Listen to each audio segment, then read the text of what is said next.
नमस्कार, प्रणाम। मैं राम समाधिया एक बार फिर से हाजिर हूँ आप सभी के सामने एक और सच्ची घटना के साथ में। उम्मीद है कि आप सभी लोग अच्छे होंगे, खुश होंगे, स्वस्थ होंगे, अपनों के साथ में होंगे। और हाँ, यदि आपने चैनल को सब्सक्राइब नहीं किया है तो प्लीज कृपया करके चैनल को सब्सक्राइब कर दीजिए, इससे कि मैं जो भी कहानियां लेकर के आता हूँ ये सबसे पहले आप तक ऐसे ही पहुंचती रहे और ये अपने छोटी सी फैमिली धीरे धीरे करके बड़ी होती रहे और ये कहानियों का सिलसिला यूं ही चलता रहे। इतिहास में जयपुर की महारानी गायत्री देवी जी का नाम बहुत ही आदर के साथ लिया जाता है। वो बेखौफ महिला जिसकी सुंदरता की मिसालें दी जाती थी, जो राजघराने से लेकर के राजनीति तक सभी में अव्वल रही और जिसने अपने आखिरी दम तक अपना जीवन अपनी शर्तों पर जिया। राजमाता के नाम से प्रसिद्ध महारानी गायत्री देवी जयपुर के महाराजा सवाई मानसिंह जी की सवाई मानसिंह द्वितीय की तीसरी पत्नी थी। इस कहानी में उनसे जुड़ा वो किस्सा जो हिंदुस्तान के इतिहास में जो है सबसे चर्चित राजनीतिक विवादों में से एक रहा। महारानी गायत्री देवी और इंदिरा गांधी शुरुआत में एक ही स्कूल में पढ़ा करती थी। दोनों की स्कूलिंग रविंद्रनाथ टैगोर द्वारा स्थापित शांति निकेतन स्कूल से हुई थी और माना जाता है कि इन दोनों की रंजिश के पीछे यहीं का कोई किस्सा रहा था। खबरों की माने तो इंदिरा गांधी गायत्री देवी से जला करती थी। हालांकि इसे लेकर के कोई आधिकारिक पुष्टि तो नहीं मिलती है, लेकिन ये जरूर कहा जाता है कि इनकी रंजिश की शुरुआत यहीं से हुई थी।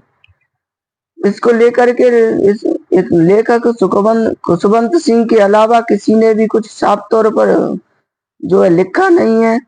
खैर, खुशवंत सिंह के अनुसार इंदिरा गांधी को उस समय स्कूल में गायत्री देवी की खूबसूरती और उनकी प्रसिद्धि से जलन होती थी। गायत्री देवी की खूबसूरती के उस समय चर्चे थे और वो राज परिवार से आती थी, तो राजघराने से थी, तो राजकुमारी भी थी, तो काफी ज्यादा पॉपुलर थी उस समय और काफी ज्यादा खूबसूरत भी थी। तो बताते हैं कि इसी की वजह से इंदिरा गांधी कहीं ना कहीं उनसे द्वेष करती थी और जला करती थी। गायत्री देवी ने 12 साल की उम्र में ही सवाई मानसिंह द्वितीय को अपना दिल दे दिया था। सिमी ग्रेवाल के टॉक शो में उन्होंने कहा था कि राजा साहब उनके लिए किसी सपने की तरह थे और जैसे ही उन्होंने ये जाकर के अपनी माँ को बताया तो उनकी माँ को लगा कि ये गायत्री का जो है बचपना है। गायत्री देवी राजा साहब की तीसरी पत्नी थी और कूच बिहार पश्चिम बंगाल के महाराजा की बेटी ने 1930 के दशक में लव मैरिज करके सभी को चौंका दिया था।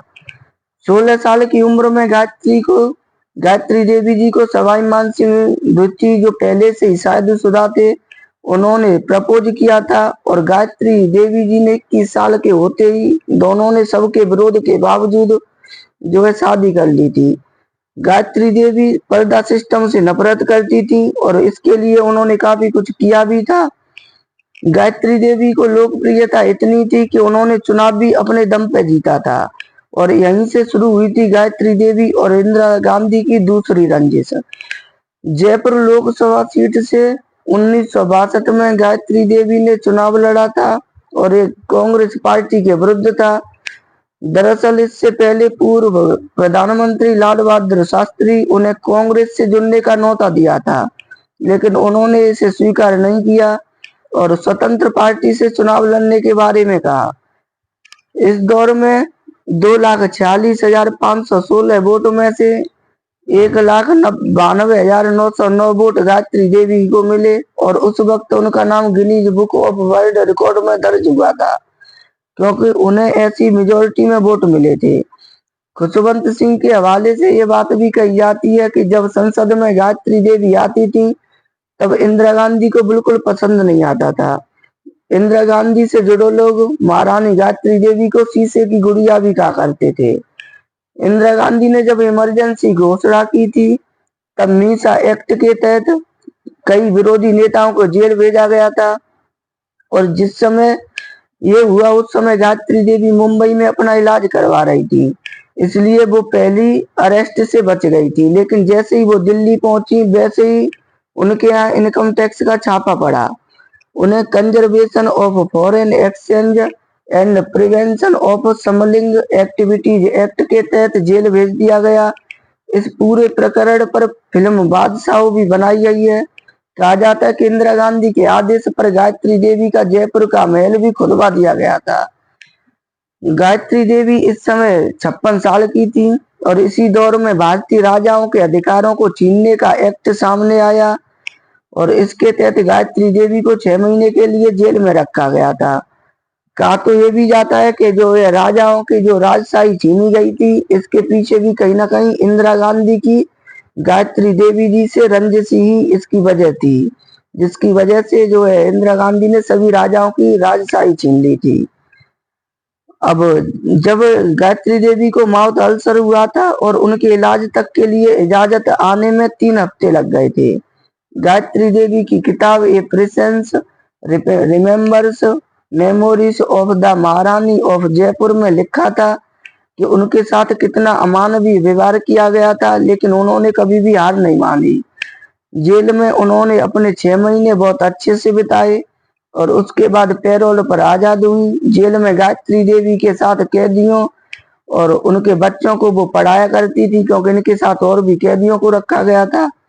गायत्री देवी ने जेल से छूटने के बाद अपने घर की ओर रुख किया और तब उन्हें पता चला कि उनके घर पर भी नजर रखी जा रही है। रिपोर्ट्स बताती हैं कि इसके बाद गायत्री देवी जी ने कहा था कि मैं इंदिरा गांधी से बात करना चाहती हूँ।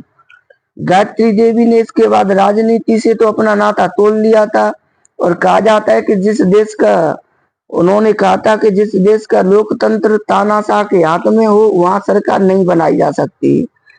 माना जाता है कि इसके बाद गायत्री देवी ने इंदिरा गांधी को सिर्फ एक बार फोन किया था, जब 1980 में संजय गांधी की मौत हुई थी।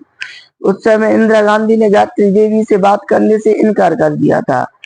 माना जाता है कि राज परिवारों को मिलने वाले सरकारी भत्ते, प्रिवी पर्स को खत्म करने की बात और उसके नियमों में संशोधन भी इंदिरा गांधी ने गायत्री देवी से रंजिश के चलते ही करवाया था।